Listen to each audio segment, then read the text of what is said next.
I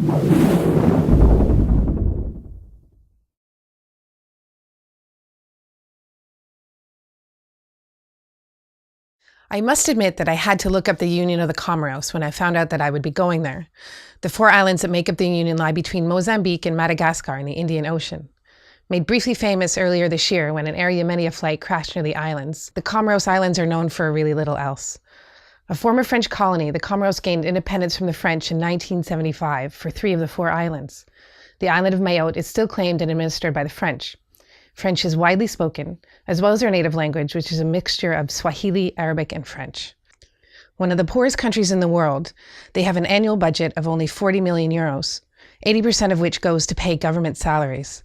This doesn't leave much more to pay for infrastructure or development, both of which the country is sorely lacking. I was only able to see the island of Grand Comore, which is where the capital city of Moroni is located. Grand Comore is stunningly beautiful. White sand beaches are dotted with black volcanic rock, which ring the island.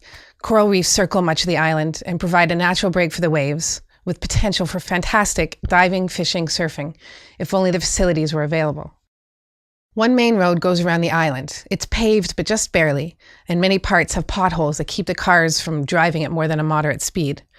Houses are built low and squarish, using a charming style that seems to have incorporated the diverse ethnic history of its European, Arab, and African roots.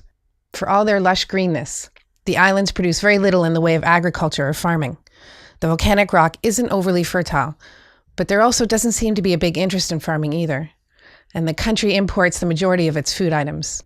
Even things like meat and eggs are imported. They are the world's largest exporter of ylang ylang, a scent that's used in perfumes, and also produce a lot of vanilla. The president of the Comoros, Ahmed Abdullah Sambi, is trying to change all of this. He's an Arabic speaker, and he's one of the driving forces behind the push for Arab investment in the country. He'd like to see the country become a holiday destination, with posh hotels and resorts that would attract wealthy Arab families from the Gulf region. Property development on the scale that they are imagining will require a massive commitment on the part of the government to provide basic infrastructure, such as electricity, water, and phone networks. And yet there's something very special and appealing about the place. The people of the Comoros are relaxed and easygoing, and there's no hassle. Getting around is quite easy if you're comfortable in the backseat of a 20-year-old car. I'm not sure that great changes will be made in the near future, but the potential is certainly there.